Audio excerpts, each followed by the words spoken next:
Ce site est il y en a vraiment beaucoup, sites internet dédiés à la crypto-monnaie, divers et variés. Alors, on pouvait s'y inscrire. Pour s'y inscrire, c'était pouvoir faire de l'échange, de l'achat, de la revente.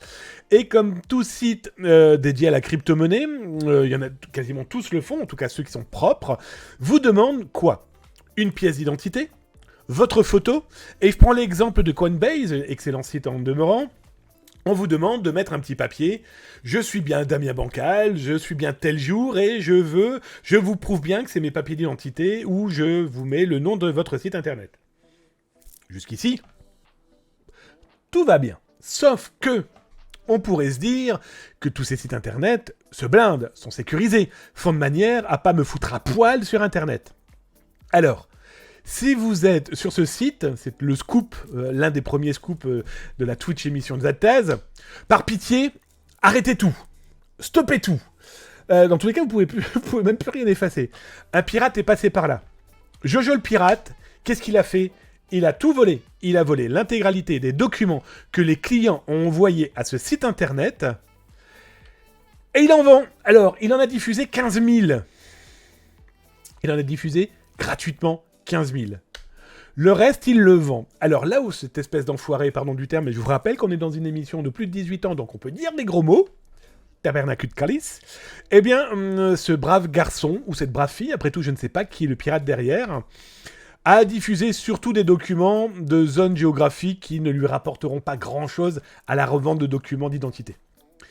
Le reste, il le vend.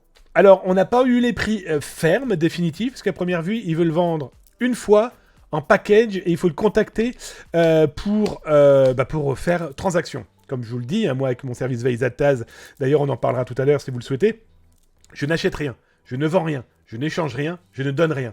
Donc rentrer en contact avec lui, c'est potentiellement me griller l'un de mes avatars, l'un de mes personnages fictifs sur le lieu où je peux discuter avec lui, où j'aurais la possibilité de discuter avec lui, et ça m'embêterait de me cramer une identité, parce que c'est très long à mettre en place une identité d'infiltration, et en perdre une pour ce genre de choses, ça pourrait m'empêcher d'infiltrer un autre groupe, un autre pirate de manière beaucoup plus efficace. Donc je n'ai pas le montant. Il y a de fortes chances que ça va avoisiner plusieurs centaines de dollars, si ce n'est milliers. En tout cas, les gens qui sont dans la merde, hein, parce que là, c'est toutes leurs identités qui sont diffusées. Nom, prénom, photo, pièce d'identité, plus ce genre d'éléments. Cette pauvre dame, aujourd'hui, il y a sa photo, plus sa pièce d'identité, plus un document qu'elle a écrit. Tout ça va être facilement manipulable, même s'il existe des outils, on l'avait vu dans notre rubrique OSINT il y a 3 semaines, un mois, où il est possible de voir si une image a été falsifiée. Oui, là j'ai suffisamment d'éléments pour jouer au con, si j'étais un malveillant et un pirate informatique.